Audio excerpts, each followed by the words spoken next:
தஸ்மிமா மனு, இந்த அனைத்து கட்சி கூட்டத்தில் வரவேற்புரையாகவும் அந்த தீர்மானம் எந்த அடிப்படையில் நிறைவேற்றப்படும் என்பதை கோடிட்டு காட்டும் வகையில் முதலமைச்சர் 5 முக்கிய கருத்துக்களை தெரிவித்திருக்கிறார். அதில் முதல் கருத்தாக அவர் கூறியிருப்பது 1971ஆம் ஆண்டு மக்கள் தொகை கணக்கெடுப்பின்படி தொகுதி மறுசீரமைப்பு செய்தது மேலும் 30 ஆண்டுகளுக்கு அதனை நீடிக்க வேண்டும் என்பதை முதல் பாயிண்டாக அவர் குறிப்பிட்டிருக்கிறார்.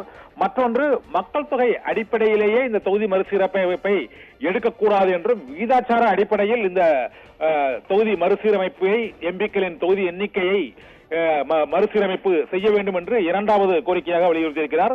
தமிழகமானது இந்த உரிமை போராட்டத்தை நடத்துவதற்கு தள்ளப்பட்டிருக்கிறது என்பதை ஒவ்வொரு கட்சி தலைவர்களும் ஒவ்வொரு தமிழர்களும் புரிந்து கொள்ள வேண்டும் என்ற வேண்டுகோளையும் முதலமைச்சர் மு.க.ஸ்டாலின் கூறியிருக்கிறார். மேலும் 4வதாக மிக முக்கியமாக 2026வது மக்கள் தொகையின் அடிப்படையில் இந்த மறுசீரமைப்பை நடத்த வேண்டும் என்றும் அதுவரை இந்த தொகுதி மறுசீரமைப்பை தள்ளி வைக்க வேண்டும் என்று அவர் கூறியிருக்கிறார்.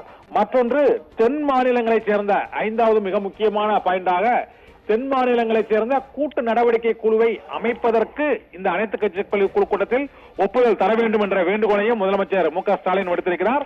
5 முக்கிய அம்சங்களை கோடிட்டு முதலமைச்சர் இந்த வரவேற்புரையை ஆற்றியிருக்கிறார்.